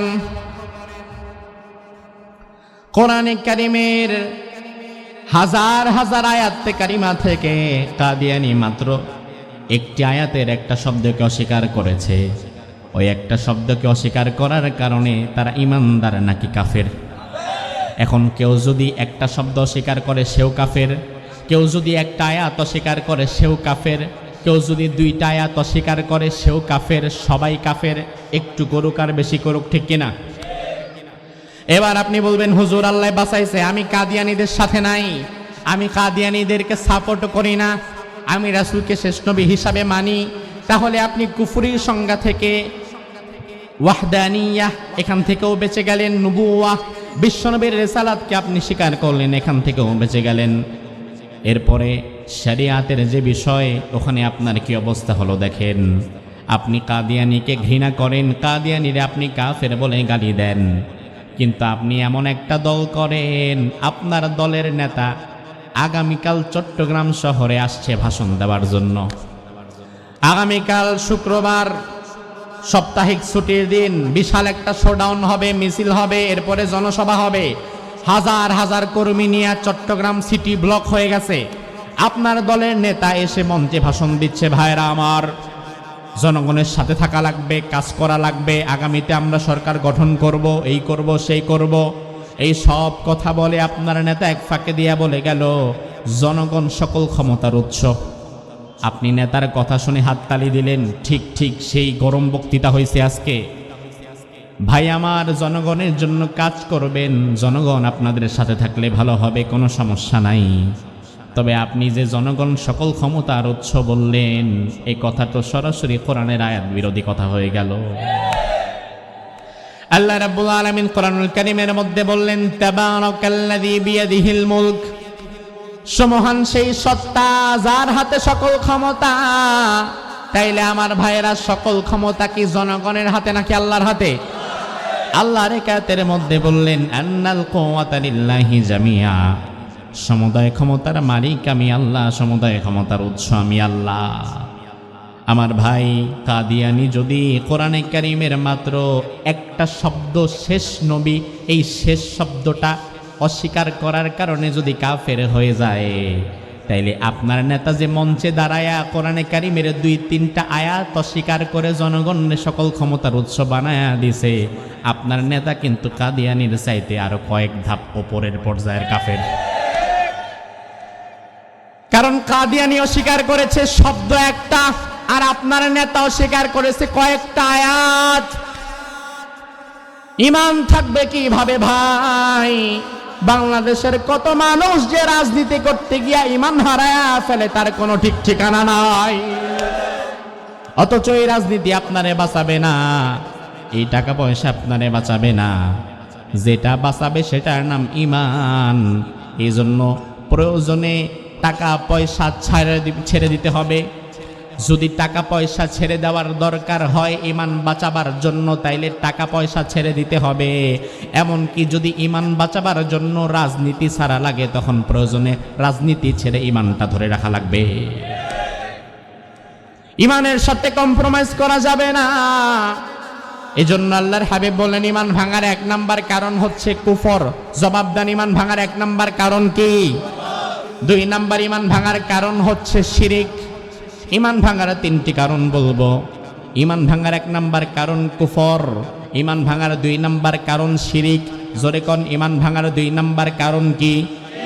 কোরআনের মধ্যে আছে না নাই? আল্লাহ রাব্বুল আলামিন বলেন ইন্নাশ শিরকা লাযুলমুন আযীম, নিশ্চয়ই শিরিক ভয়াবহ জুলুম। আল্লাহ রাব্বুল আলামিন স্বয়ং আরেক আয়াতের মধ্যে 18 জন নবীর নাম একত্রে বললেন। 18 জন নবীর নাম একত্রে বলে আল্লাহ বললেন ওয়ালাউ আশরাকু লাহাবিতা আনহুম মা কানু ইয়ামালুন। এই 18 জন নবীও যদি কোনোদিন শিরিক করতো তাদের আমলগুলো আমি আল্লাহ বরবাদ করে দিতাম। বিশ্বনবী সাল্লাল্লাহু আলাইহি ওয়াসাল্লামের বিষয় আল্লাহ কোরআনের মধ্যে বললেন ও নবী লা ইন আশরাকতা লা ইয়াহবাতান্না আমালুকা ওয়া লা তাকুনান্না মিনাল খাসিরিন। নবী শিরিক যদি আপনিও কোনোদিন করেন আমি আপনার আমলগুলো ধ্বংস করে দেব। বিশ্বনবীর দ্বারা শিরিক হওয়ার কোনো বিন্দু মাত্র সম্ভাবনাও জমিনে নাই। এরপরেও আল্লাহ বিশ্বনবীকে ডাইরেক্ট এত বড় ধমক দিলেন কেন? মূলত আল্লাহ তাআলা বিশ্বনবীকে বলার মধ্য দিয়ে আমাদেরকে সাবধান করে দিয়েছেন। আল্লাহ রাব্বুল আলামিন আরেক আয়াতের মধ্যে বললেন ইন্নাল্লাহা লা ইয়াগফিরু আন ইউশরাকা বিহি ওয়া ইয়াগফিরু মা দুনা যালিকা লিমান ইয়াশা ওয়া মান ইউশরিক বিল্লাহি ফাকাদ যাল্লা যালালাম বাঈদা। রব্বুল আলামিন বলেন বান্দা শুনে নাও, দুনিয়াতে তোমরা কেউ যদি শিরিক করো আর শিরিক করা অবস্থায় যদি তোমরা মৃত্যুবরণ করো আমি আল্লাহ রাব্বুল আলামিন তোমাদের জন্য জান্নাত হারাম করে দেব আর জাহান্নাম তোমাদের জন্য আমি আল্লাহ নির্ধারিত করে দেব। আল্লাহর হাবিব সাল্লাল্লাহু আলাইহি ওয়াসাল্লাম হাদিসের মধ্যে বলেন, আল্লাহ তাআলা হাদিসে কুদসির মধ্যে বলেন ইয়া ইবনা আদম ইন্নাকা লাউ আতাইতানি বিকুরাবিল আরদি খাতায়া থুম্মা লাকিতানি লা তুশরিক বি শাইআ লা তাইতুকা বিকুরাবিহা মাগফিরা। ও বনি আদম শুনে নাও, কিয়ামতের ময়দানে যদি আল্লাহর সামনে এমন ভাবে তোমরা দাঁড়িয়ে যাও, আমলনামায় অনেক অনেক গুনাহ রয়েছে, অনেক অনেক গুনাহ। কত গুনাহ? বিশ্বনবী বলেন পাহাড় সম পরিমাণ গুনাহ। কোন বান্দা যদি কিয়ামতের ময়দানে পৃথিবী সম পরিমাণ গুনাহ নিয়ে হাজির হয়, আল্লাহ রাব্বুল আলামিন ওই গুনাহের দিকে আগে একবার তাকাবেন। তাকানোর পরে যদি দেখে পৃথিবী সমপরিমাণ গুনাহ আমলনামায় আছে তবে শিরিকের গুনাহ নাই, তাহলে আল্লাহ তাআলার সাথে সাথে পৃথিবী সমপরিমাণ ক্ষমা নিয়ে ওই বান্দারে মাফ করে তারে জান্নাত দিয়ে দিবে। হাজারো গুনাহ করেছেন তবে শিরিকের গুনাহ যদি না করেন আল্লাহ মাফ করে দিবেন। আল্লাহ মাফ করে দেওয়ার ক্ষমতা আল্লাহর আছে না নাই? তবে আমার ভাই শিরিক যদি করে ফেলেন তাইলে বাঁচবেন না, কারণ শিরিকের গুনার বিষয় আল্লাহ তাআলা জিরো টলারেন্স, এ বিষয়ে আল্লাহ সহ্য করে না। কারণ শিরিক হচ্ছে আল্লাহর সাথে অংশীদারি স্থাপন করা, এটা আল্লাহ কখনোই মেনে নেয় না।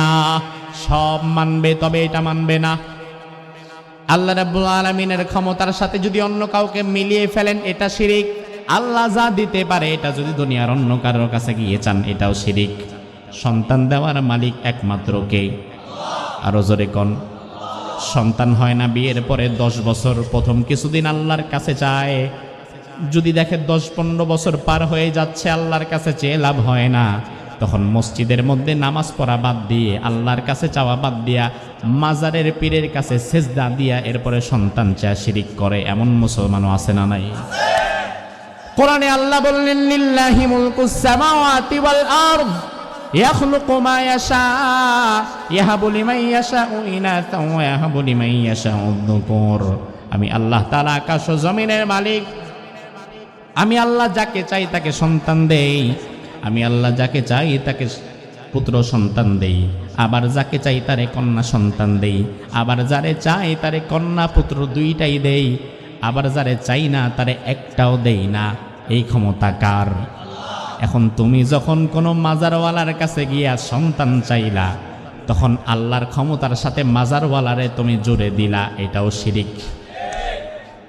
আপনি বলবেন হুজুর আল্লাহ বাঁচাইছে, আমার সন্তানাদের অভাব নাই, মাজারের কাছে আমি যাই না, সন্তানও চাই না।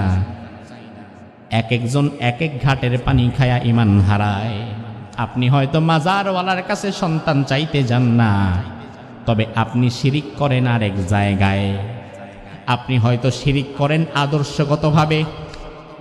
আল্লাহ রাব্বুল আলামিন কোরআনের মধ্যে বললেন আলা লাহুল খালকু ওয়াল আমর। ও ঈমানদার শুনে নাও, তোমাদেরকে সৃষ্টি করেছি আমি আল্লাহ, এবং তোমাদের জীবন চালাবার জন্য অর্থনীতি কেমনে চলবে, সমাজটা কেমনে চলবে, রাজনীতিটা কেমনে চলবে, তোমার পরিবার কেমনে চলবে, তোমার বউয়ের চলাফেরা কেমনে চলবে, এই সব কিছুর বিধিমালা আমি আল্লাহ নিজেই তোমারে দিয়ে দেব। তুমি শুধুমাত্র দুনিয়াতে আমি আল্লাহর বিধান মতো চলবা, নিজের তৈরি করা কোনো আইনে চলবা না, তোমারে চলা লাগবে তোমার আল্লাহর তৈরি করা আইনে। কারণ সৃষ্টি করেছেন কে? আমার ভাই জবাব দেন, সৃষ্টি করেছেন কে? তাইলে আল্লাহর সৃষ্টির উপরে একমাত্র হুকুমও চলবে কার? যেই কোম্পানি যে প্রোডাক্ট বানায় ওই প্রোডাক্টের উপরে ওই কোম্পানির আইন ছাড়া অন্য কোম্পানির আইন চলে না। এই যে আইফোন, অ্যাপেল কোম্পানি এটা বানিয়েছে, অ্যাপেল কোম্পানি যেমনি চেয়েছে এই ফোনের ফাংশনগুলো ঠিক ওভাবেই সেট করা। স্যামসাং কোম্পানির কোনো ফাংশন এখানে চলবে না, কারণ এটা স্যামসাং কোম্পানি বানায় নাই। আবার স্যামসাং কোম্পানির কোনো ফোনে অ্যাপেল কোম্পানির আইফোনের কোনো ফাংশন চলবে না, কারণ সেটা অ্যাপেল কোম্পানি বানায় নাই। যে যেটা বানাইছে একমাত্র সে, সেখানে আইন দেওয়ার হকদার অন্য কেউ না। এখন আমাদেরকে যেহেতু আল্লাহ বানিয়েছে, জমিন যেহেতু আল্লাহর, আমরা যেহেতু আল্লাহর, তাইলে আল্লাহর জমিনে আল্লাহর বান্দারা কিভাবে তাদের জীবন চালাবে, আল্লাহর জমিনে আল্লাহর বান্দারা কিভাবে রাজনীতি করবে, আল্লাহর জমিনে আল্লাহর বান্দারা কিভাবে তারা সমাজ পরিচালনা করবে, ওই নিয়ম নীতি একমাত্র দিতে পারেন আল্লাহ, অন্য কেউ না। আমার ভাই লক্ষ্য করেন, অন্য কেউ না। আইন এবং হুকুম একমাত্র আল্লাহ দিবেন। কোরআনের মধ্যে কথাগুলো আছে না নাই? এবার 55 বছরের বাংলাদেশে আপনি এমন দলের রাজনীতির সাথে সম্পৃক্ত যেই দলের লোকগুলো আল্লাহর আইনে মূলত বিশ্বাসী না। যদিও মুখে মুখে, ওই যে আমার আগে এক ভাই বলেছেন, অনেক সময় বাটে পইরা মুখে মুখে জনতার সামনে বলা লাগে যে আমরা মওদুদীর ইসলামে বিশ্বাসী না, আমরা মদিনার ইসলামে চাই। অথচ যেই পাগল বলল আমরা মওদুদীর ইসলামে বিশ্বাসী না, আসলে কথা তো সঠিক, মওদুদীর ইসলামে তো আমরাও বিশ্বাসী না, কারণ মওদুদীর তো নিজের কোনো ইসলাম নাই। আল্লামা মওদুদী রাহিমাহুল্লাহ, তিনি আমাদের ফিকহের ইমাম না, তিনি আমাদের মাযহাবের ইমাম নয়, তিনি আমাদের কোন হাদিসের ইমাম না। আমরা ইমাম মওদুদী রাহিমাহুল্লাহকে দেখে আমাদের নামাজ পড়ি না। ইমাম মওদুদী আমাদের ইসলামের আদর্শ না। আমাদের ইসলামের আদর্শ হচ্ছে একমাত্র আমাদের রাসূল। আপনার নেতা মঞ্চে দাঁড়ায় বড় বড় ভাষণে বলে যে মওদুদীর ইসলামে আমরা বিশ্বাসী না, আমরা মদিনার ইসলাম চাই। মদিনার ইসলামে চোর ধরা পড়লে তার হাত কাটার বিধান আছে না নাই? মদিনার ইসলামে ডাকাত ধরা পড়লে তাকে শুলে চড়াবার বিধান আছে না নাই? মদিনার ইসলামে জিনা করলে তাকে বেত্রাঘাত করার বিধান আছে না নাই? মদ খেলে তাকে 80 বেত মারার বিধান আছে না নাই? তোমার যেই নেতা বলল আমরা মওদুদীর ইসলাম চাই না, মদিনার ইসলাম চাই, আমরা ওই নেতার সাথে একত্রে কণ্ঠ মিলিয়ে বলতে চাই আলহামদুলিল্লাহ, মওদুদীর ইসলাম আমরা কেউ চাই না। আপনি যেহেতু মদিনার ইসলাম চান, আপনার দলের গঠনতন্ত্র থেকে জাতীয়তাবাদ শব্দ কেটে দিয়ে মদিনার ইসলামে সমাজ চলতে হবে। চোর ধরা পড়লে হাত কেটে দিতে হবে, ডাকাত ধরা পড়লে শাস্তি দেওয়া লাগবে। এই আইন করেন, আমরাও আপনার সঙ্গে একমত হয়ে দাঁড়িয়ে যাব।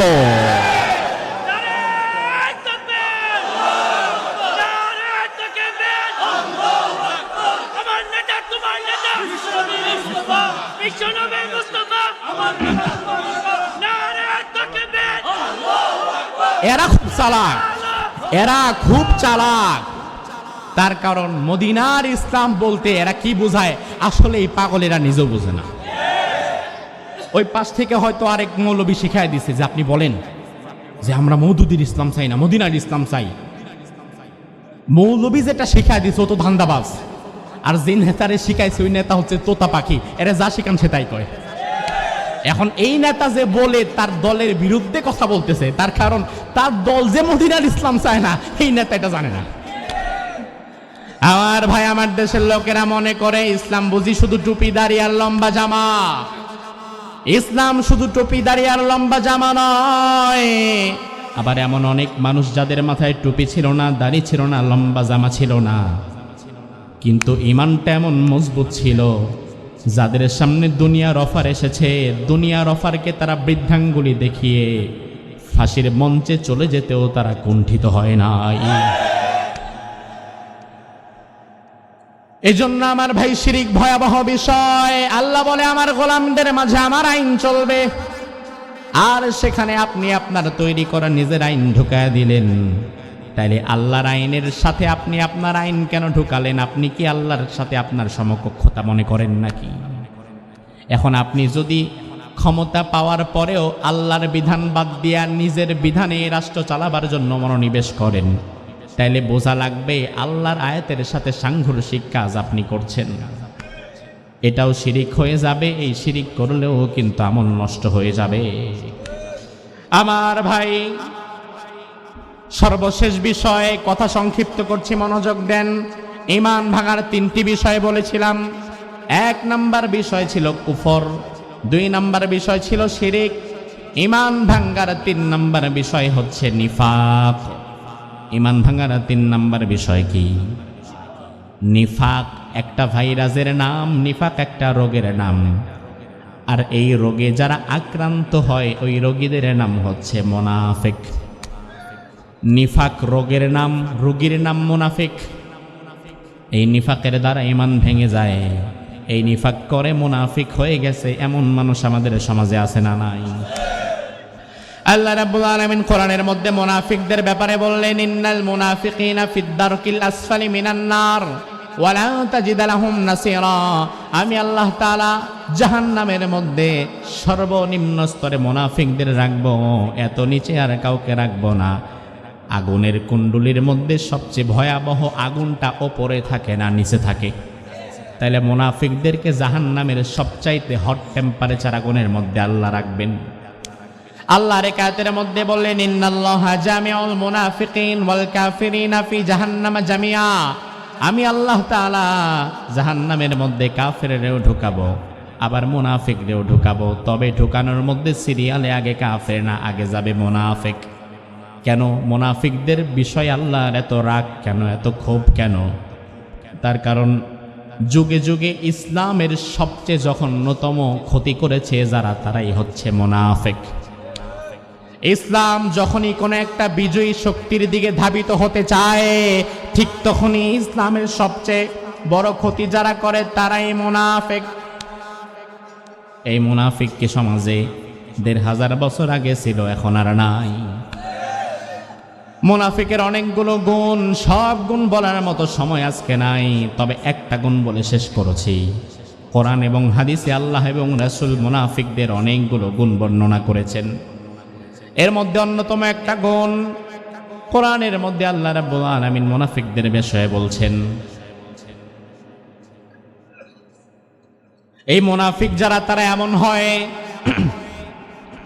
তাদের মধ্যে দুমুখ নীতি অবলম্বন করার একটা স্বভাব থাকে। দ্বিচারিতা করে, মুখে যা বলে কর্মে তার প্রতিফলন ঘটায় না, আবার কর্মে যেটা বাস্তবায়ন করে সেটা মুখে অনেক সময় বলে না।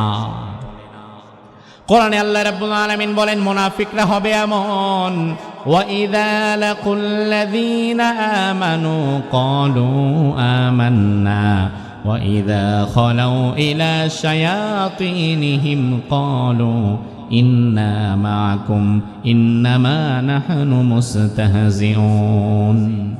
মুনাফিকরা ঈমানদারদের সাথে মিশে বলবে আমরা আপনাদের সাথে আছি, আবার বেঈমানদের সাথে মিশে বলবে আমরা আপনাদের সাথেও আছি। সমাজে সবার সাথে তাল মিলায়া চলতে যায় যারা, তারাই মূলত মুনাফিক হয়ে যায়। মুনাফিক কেমন হয়?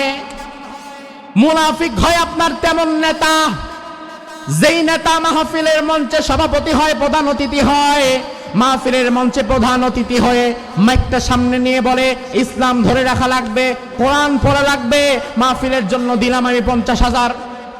আমরা সবাই নারায়ে তাকবীর স্লোগান দিয়ে তালে বরণ করে নিলাম। আবার ২ দিন পরে ওই একই নেতা এলাকার গানের কনসার্টে গিয়া বলে বাঙালি সংস্কৃতি ধরে রাখা লাগবে। এই বছর তো চট্টগ্রাম থেকে শিল্পী এনে কনসার্ট করছো, আগামী বছর পারলে মমতাজ রেজেল থেকে নিয়ে আসবা। এরা মাহফিলেও আসে, আবার গানের কনসার্টেও যায়।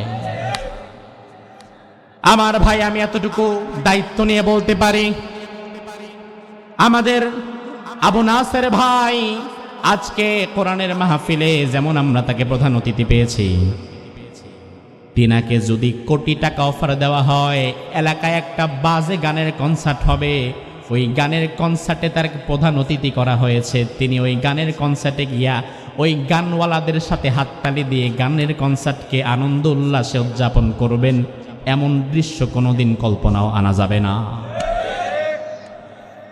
আলহামদুলিল্লাহ, এটা আমরা দায়িত্ব নিয়ে বলতে পারি, আবু নাসের ভাইদের মতো ব্যক্তিত্ব যারা মাহফিলে আসবে, তারা কোনোদিন গানের কনসার্টে গিয়ে সবার সাথে ধেই ধেই করে নাচতে পারবে না। তার কারণ এটা তার কোরআন তাকে শিখায় নাই, তার ধর্মীয় মূল্যবোধ এটা তাকে বাধা দেবে। কিন্তু আমাদের সমাজে এমন নেতাও আছে, আজকে যারা কোরআনের মাহফিলে প্রধান অতিথি হয়ে আসবে, কোরআন ওয়ালাদের সাথে আইসা কোরআন ওয়ালাদেরকে অ্যাপ্রিসিয়েট করবে, বলবে আমরা ইসলামের সাথে আছি, কোরআনের জন্য আমরা আছি, ইসলামের জন্য আমরা কাজ করব, মসজিদ মাদ্রাসায় আমরা দান করব। আবার 2 দিন পরে ওই একই নেতা টুপি আর পাঞ্জাবি ফলায়া শার্ট একটা গায়ে দেয়া গানের কনসার্টে হাজির হয়, আছে না নাই? আল্লাহ কোরআনের মধ্যে বললেন, ইমানদারদের সাথে থাকার সময় বলে আমরা ইমানদার, আবার বেঈমানদের কাছে গিয়া বলে আমরা তোমাদের মতোই বেঈমান। এই সময় এইরকম ভাবে 2 জায়গায় 2 কথা বলে যারা, এরাই মূলত মুনাফিক। এরা কি? এই মুনাফিকদের সংখ্যা আমাদের সমাজে আছে না নাই? আমার ভাই, নেতা যা খুশি তাই করুক, আপনি কর্মী হিসাবে আপনার নিজের ঈমান বাঁচাবার দায়িত্ব আপনার। অন্তত আপনি যেন নিজে মুনাফিক না হন। আপনি মুখে মুখে দাবি করেন আল্লাহ ছাড়া আমার কোনো মালিক নাই, আল্লাহ ছাড়া আমার কোনো ইলাহ নাই, আমি আল্লাহর গোলাম। আপনি যে দাবি করলেন লা ইলাহা ইল্লাল্লাহ, আল্লাহ ছাড়া আমার কোনো মালিক নাই, তার মানে কি আল্লাহ ছাড়া আমার জীবনে আইন প্রণয়ন করার মতো জায়গা আমি কাউকে দেই নাই, আল্লাহ ছাড়া আমার জীবনের দায়িত্ব আমি কাউকে দেই নাই। এই কথা মুখে বলার মধ্য দিয়ে আপনার দায়িত্ব হয়ে যায়, আপনার রব আপনাকে চলতে বলবেন যেদিকে আপনার চলা লাগবে সেদিকে। আপনি যদি নিজেকে ইমানদার দাবি করেন, রাসূল বলেন আল মুমিনু কাল জামালিল আনিফ, ইমানদার হচ্ছে নাকে রশি বাঁধানো উটের মতো। উটের নাকে প্রাচীনকালে রাখালেরা উটের নাক ছিদ্র করে রশি টানায়া দিত। এবার রাখাল যদি ডান দিকে যায় উটটাকেও ডানে যাওয়া লাগতো, রাখাল যদি বাম দিকে যায় উটটাকেও বামে যাওয়া লাগতো। তার কারণ উট ভালো করেই জানে আমার শক্তি যত বেশি হোক না কেন, আমার রাখালের হাতে আমার রশি, আমার রাখাল যদি ডানে যায় আর আমি যদি বামে যেতে চাই আমার নাকটা ছিঁড়ে যাবে। এজন্য আল্লাহর হাবিব বলেন, আপনি যদি লা ইলাহা ইল্লাল্লাহ পরে ইমানদার দাবি করেন নিজেকে, তাহলে আপনার নাকে আপনার জীবনে আল্লাহ ইমানের একটা রশি বেঁধে দিয়েছে। এবার আপনার রব আপনাকে যেদিকে যেতে বলবে আপনার সেদিকে যাওয়া লাগবে। আপনার রব আপনাকে পরিবার চালাতে বলবে যেদিকে আপনার পরিবার চালাতে হবে সে মতে। আপনার রব আপনাকে পরিবার চালাতে বলবে যেভাবে আপনার পরিবারটা চালানো লাগবে সেভাবে। আপনার রব আপনাকে উপার্জন করতে বলবে যেভাবে আপনার উপার্জন করতে হবে সেভাবে। আপনার রব আপনাকে রাজনীতি করতে বলবে যেভাবে আপনার রাজনীতি করা লাগবে সেভাবে। এভাবে করে জীবনের প্রতিটি জায়গায় আপনি যে বললেন আল্লাহ ছাড়া আমার কোনো মালিক নাই, এই কথার সাথে আপনার জীবনের কাজেরও মিল থাকা লাগবে। আমার দেশের মানুষ মুখে যেটা বলে কাজে কর্মে সেটার মিল রাখতে পারে না। এজন্য এই 55 বছরের বাংলাদেশে কোরআন দিয়ে একটা বিধান প্রতিষ্ঠা হয় নাই। 55 বছরের বাংলাদেশে কোরআনের একটা আইনও প্রতিষ্ঠা হয় নাই। 55 বছরের বাংলাদেশে যে কোরআন প্রতিষ্ঠা হলো না, 55 বছরের বাংলাদেশের সংসদে যে আমরা কোরআনকে সংবিধান বানাতে পারলাম না, ইসলাম দিয়ে সমাজের একটা আইন ও কানুন যে আমরা তৈরি করতে পারলাম না, এখনো আমাদেরকে একটা দাবি দাবা জানাতে হলে সেকুলারদের পেছনে ধর্ণা দিতে হয়। এখনো আমাদেরকে একটা দাবি দাবা জানাতে, একটা দাবি পূরণ করার জন্য ধর্মনিরপেক্ষতাবাদীদের পেছনে লাইন ধরা লাগে। এখনো আমাদেরকে একটা ছোট্ট দাবি পূরণের জন্য জাতীয়তাবাদীদের পেছনে লাইন ধরা লাগে। কেন? আমাদের নিজস্ব স্বকীয়তা নাই। এই 55 বছরের বাংলাদেশে আল ইসলামু ইয়ালু ওয়ালা ইউলা, রাসূল বলেন ইসলাম থাকবে সব সময় মাথা উঁচু করে সমুন্নত। অথচ বাংলাদেশে হয়ে গেছে এখন ইসলাম সর্বনিচে। সর্বনিচে যেটার স্থান সেটাই হচ্ছে ইসলাম। অথচ রাসূল বলে গেলেন ইসলাম থাকবে সর্বোন্নত, সবার উপরে, আল্লাহ তাআলা কোরআনে বললেন ওয়া কালিমাতুল্লাহি হিয়াল উলিয়া, আল্লাহর কালিমা থাকবে সবার উপরে। আমার ভাই, এই 55 বছরের বাংলাদেশে কোরআন যে প্রতিষ্ঠা হলো না, ইসলাম যে প্রতিষ্ঠা হলো না, কোরআনের আইন যে প্রতিষ্ঠা হলো না, এই জন্য দোষ কি হিন্দুদের, খ্রিস্টানদের, ও রোহিঙ্গাদের বলে? হিন্দুদের দোষ দিবেন কিভাবে? 92 ভাগ মুসলমান, হিন্দু মাত্র 5 ভাগ, তারা তো সংখ্যায় আসেই না। খ্রিস্টান, বৌদ্ধ, চাকমা, বার্মা মিলায় আরো 3 ভাগ, তাহলে তারাও তো সংখ্যায় আসে না। তাহলে 92 ভাগ মুসলমানের বাংলাদেশ, এই বাংলাদেশে 55 বছরে কোরআন প্রতিষ্ঠা হয় নাই, ইসলাম প্রতিষ্ঠা হয় নাই, কোরআনের সংসদ কায়েম হয় নাই। তার কারণ 5 ভাগ হিন্দু কিংবা 3 ভাগ খ্রিস্টান, বৌদ্ধ, চাকমা, বার্মা তারা নয়। 92 ভাগ মুসলমানের দেশে কোরআন প্রতিষ্ঠা হয় নাই, তার পেছনে কারণ 92 ভাগ মুসলমান নামধারী মুনাফিক। কোরআন প্রতিষ্ঠায় তারা সবচেয়ে বড় বাধা, ঠিক কিনা? যারা মুখে মুখে কোরআনের দাবি করে, আসলে বস্তুত তারা কোরআনকে ক্ষমতায় দেখতে চায় না। কারণ তারা ভালো করেই জানে কোরআন তেলাওয়াত করলে সমস্যা নাই, কোরআন দিয়ে নামাজ পড়ালে সমস্যা নাই, কিন্তু কোরআনের আইন যদি বাস্তবায়ন করা হয় তাইলে আমার চান্দাবাজি আর ধান্দাবাজির তো ব্যবসা চলবে না। এই জন্য নিজের ব্যবসা টিকিয়ে রাখতে মূলত তারা কোরআনকে ক্ষমতায় দেখতে চায় না। তবে ও চট্টগ্রামবাসী, আগামীর সংসদ কোরআনের সংসদ হোক, এটা কি আপনারা চান? আগামীর বাংলাদেশ কোরআনের বাংলাদেশ হোক, এটা কি আপনারা চান? ধর্ম নিরপেক্ষতাবাদীদের পেছনে দৌড়ানোর দরকার নাই, জাতীয়তাবাদের পেছনে দৌড়ানোর দরকার নাই। কোরআনের সংসদ কায়েম করার জন্য কিছু ভালো মানুষকে ক্ষমতায় নিয়ে যেতে হবে, যা ক্ষমতায় গিয়ে কোরআনের পার্লামেন্ট কায়েম করে দেবে।